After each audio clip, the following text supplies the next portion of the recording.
Hello বন্ধুরা, আপনাদের সবাইকে স্বাগতম।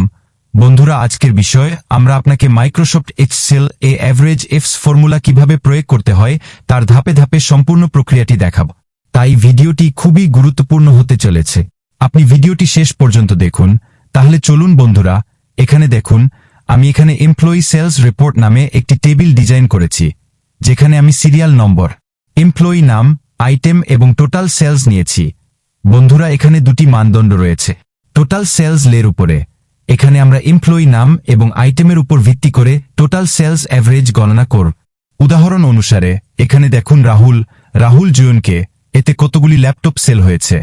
আমরা এখানে তার টোটাল সেল এভারেজ হিসাব করব, তাই এমপ্লয় নামের নিচে আপনাকে সেই এমপ্লয়ের নাম লিখতে হবে রাহুল জুয়ন, এবং তারপরে আইটেম কিতে ক্লিক করুন। এখানে আপনাকে ল্যাপটপ লিখতে হবে। তারপর আমরা এখানে টোটাল সেল এভারেজ চলে আসবে এবং এখানে আপনাকে ফর্মুলা প্রয়োগ করতে হবে। তাই আপনাকে ফর্মুলায় লিখতে হবে ইকুয়াল এভারেজ ইপস, তারপর এভারেজ রেঞ্জ এ, তারপরে এভারেজ রেঞ্জে আপনাকে এখানে টেবিল থেকে টোটাল ঘরের সম্পূর্ণ কলাম নির্বাচন করতে হবে। নির্বাচন করার পরে আপনাকে এই পরিসরটি এখানে লক করতে হবে। আপনাকে শুধু কিবোর্ড থেকে F4 কি টিপতে হবে এবং একবার কমা লিখতে হবে। কমা দেওয়ার পর এখানে দিতে হবে ক্রাইটেরিয়া রেঞ্জ 1। ক্রাইটেরিয়া রেঞ্জ 1-এ আপনাকে এমপ্লয় নামের পুরো কলামটি নির্বাচন করতে হবে। নির্বাচন করার পরে আপনাকে এই পরিসরটি এখানেও লক করতে হবে। F4 কি টিপে আপনাকে এখানে প্রদান করতে হবে, কমা দেওয়ার পর এখানে দিতে হবে ক্রাইটেরিয়া 1। তাই ক্রাইটেরিয়া 1-এ আপনাকে এখানে এমপ্লয়ের নামের এই ঘরটি নির্বাচন করতে হবে। সিলেক্ট করার পর কমা দিতে হবে। কমা দেওয়ার পরে আপনাকে এখানে ক্রাইটেরিয়া পরিসর দিতে হবে। রেঞ্জ 2-তে আপনাকে টেবিল থেকে আইটেমগুলির টোটাল কলাম নির্বাচন করতে হবে। আপনাকে রেঞ্জটি লক করতে হবে। এখানে F4 কে চাপুন, তারপর কমা দিতে হবে। কমা দেওয়ার পর এখানে ক্রাইটেরিয়ায় 2 দিতে হবে। আপনাকে এখানে এই ল্যাপটপের সেল নির্বাচন করতে হবে। নির্বাচন করার পরে ব্র্যাকেট বন্ধ করুন এবং এখানে সেই এমপ্লয়ার মোট সেলের এভারেজ দেখুন।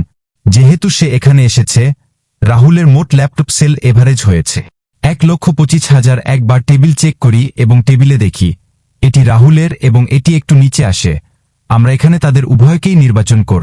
দেখুন এই দুটির টোটাল পরিমাণ হল 1,40,000, 1,10,000, মানে 2,50,000। এর এভারেজ হিসাব এখানে দেখুন।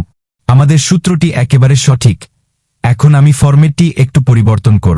এজন্য আপনাকে যেতে হবে হোম ট্যাবে। যাওয়ার পরে আপনাকে এখান থেকে নম্বর গ্রুপে যেতে হবে এবং আপনি যদি এই সেপারেশন স্টাইলটি প্রয়োগ করতে চান তবে এখানে দেখুন সেপারেশন স্টাইলটি প্রয়োগ করা হয়েছে।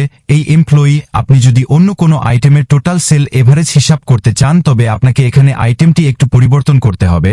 তাই আমি এখানে ল্যাপটপ পরিবর্তন করে লিখব। SSD এ প্রবেশ করেন, আপনি দেখতে পাবেন যে এর এভারেজ এখানে স্বয়ংক্রিয়ভাবে গণনা করা হয়েছে। একবার দেখুন এইটা SSD আর এটা রাহুলের পরিমাণ দেখুন, এখানে 18,000 পাবেন এবং এখানে দেখুন আমাদের এভারেজ 15,000। তার মানে আমাদের সূত্রটি একেবারে সঠিক। এখানে আপনি আপনার সুবিধা অনুযায়ী যে কোনো এমপ্লয়ি টোটাল সেল এভারেজ হিসাব করতে পারেন। তারপর আমি আরও একজনের নাম লিখ। এখানে এমপ্লয়ি অরুণ গুপ্ত, দেখুন এখানে স্বয়ংক্রিয়ভাবে SSD এর টোটাল সেল এভারেজ এসেছে। এখন আমরা এখানে আইটেম পরিবর্তন করব। SSD পরিবর্তন করার পরে আমরা এখানে লিখব এখানে ল্যাপটপ, দেখুন এর এভারেজ টোটাল সেল এখানে পৌঁছেছে। তো বন্ধুরা, এটি ছিল একটি সাধারণ প্রসেস যা ব্যবহার করে আপনি মাইক্রোসফট এক্সেলে এভারেজ সূত্র প্রয়োগ করতে পারে। আপনি যদি এই টিউটোরিয়ালটি উপকার মনে করেন, আমাদের একটি কমেন্ট করুন। আমাদের চ্যানেলে অনেক টিউটোরিয়াল ও ভিডিও আছে, দেখুন এবং দ্রুত এবং সহজ উপায়ে এক্সেল কিভাবে ব্যবহার করবেন তা শিখুন।